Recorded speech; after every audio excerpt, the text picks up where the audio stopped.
All right, what if we get a deal with China, but it has all sorts of potential loopholes in it? The Financial Times is reporting right now that the president could drop the cyber theft demands in a bid to get a deal done sooner rather than later. Spieckerman Media President Lee Spieckerman said that would be a huge mistake and catastrophic if the case. Lee, good to have you. Again, the administration is denying this, so we wanted to put that out there, but FT, citing sources unnamed, that is one of the things the White House is okay with if it's presently stopping a deal now. What do you think? It would be catastrophic. We cannot do that. What's happened is that China has built a new Great Wall, a great firewall around their internet. And behind that firewall, Baidu and Alibaba have thrived. They have market dominance that exceeds what Amazon and Google and Facebook have in the United States.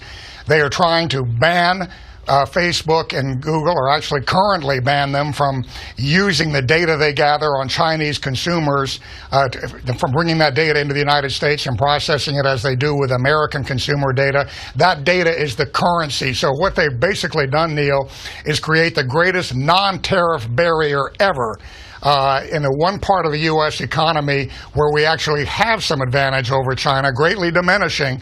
But we cannot allow that to go forward, and we've got to keep trade tariffs on, and in fact increase import tariffs on Chinese goods, because what's going on now right under our nose is disastrous for the U.S. economy and disastrous for us strategically. The one thing that doesn't make sense about the story, you think about it, Lee, if that was our goal to get a deal done sooner rather than later and just dispense with the security issues, the cyber issues, the trust but verify issues, then we could have done this like a year ago.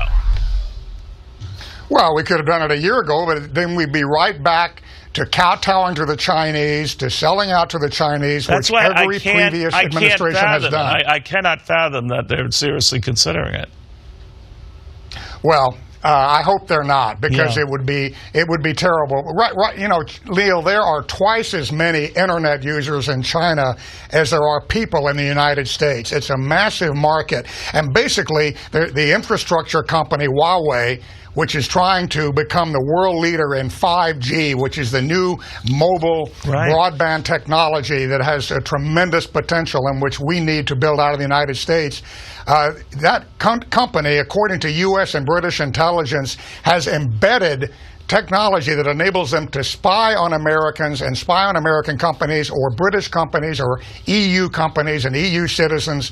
We cannot allow that to happen. We have got to say, and we've got to lock arms with the EU, and the EU's got to lock arms with us and say, no way to Huawei. We are not going to have Huawei technology in any 5G networks in any EU country or any non-China developed country that's an American ally.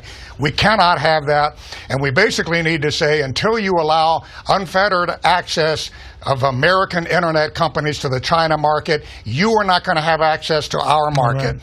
And you know, we've got to be much tougher on that. They're taking us to the cleaners. They're taking advantage of us. Right. And I hope that these unnamed sources are wrong that the Financial Times is quoting, because it would be very scary. I mean, because they do have a history, and the thing is we want to stop that history. Lee, thank you very much. Good catching up with you.